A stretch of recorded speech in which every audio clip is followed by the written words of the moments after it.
ada cerita yang bisa kita ambil iktibarnya.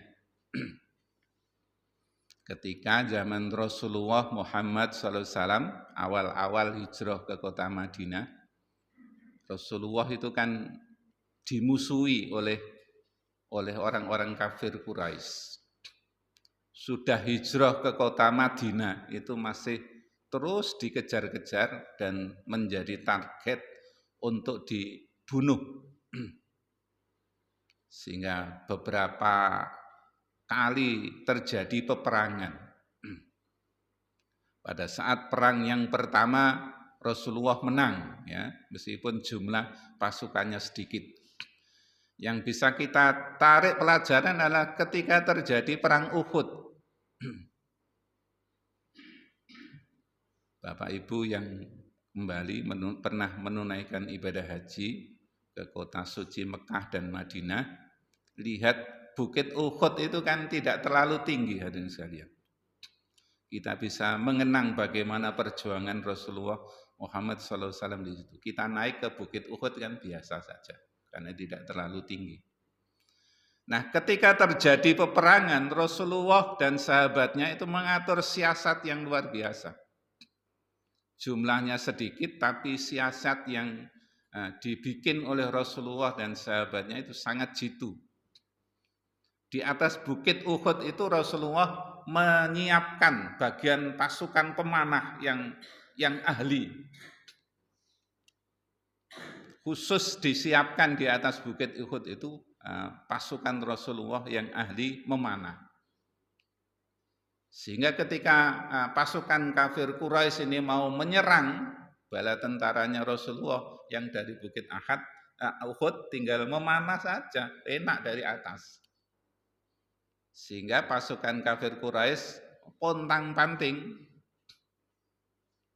dan bisa dianggap oleh pasukan yang lain itu seolah-olah sudah menang karena pasukan kafir Quraisy sudah pontang-panting.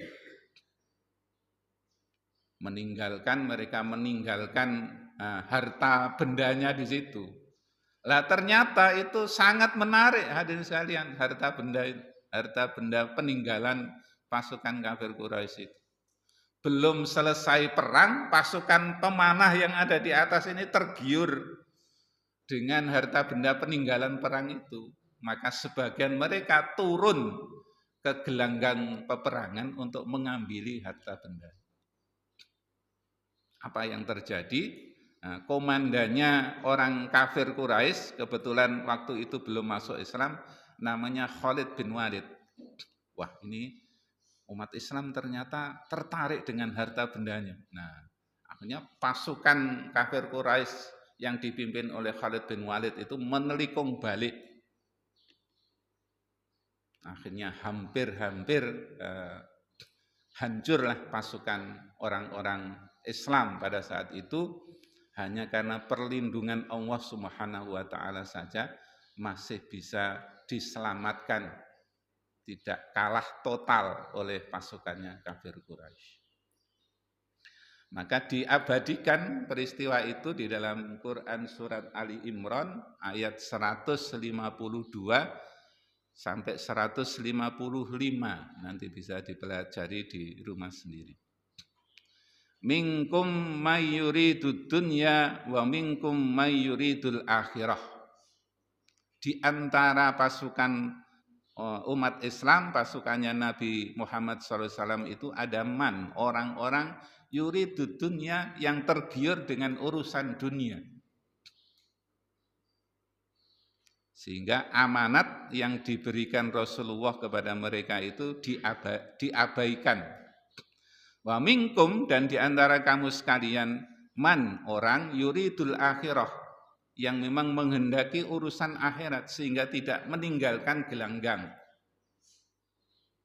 Sehingga resikonya dengan tidak taatnya sebagian sahabat Kanjeng Nabi itu memegang amanah dari Allah, dari Rasulullah Muhammad SAW, meninggalkan gelanggang dan berakibat hampir kalahnya umat Islam.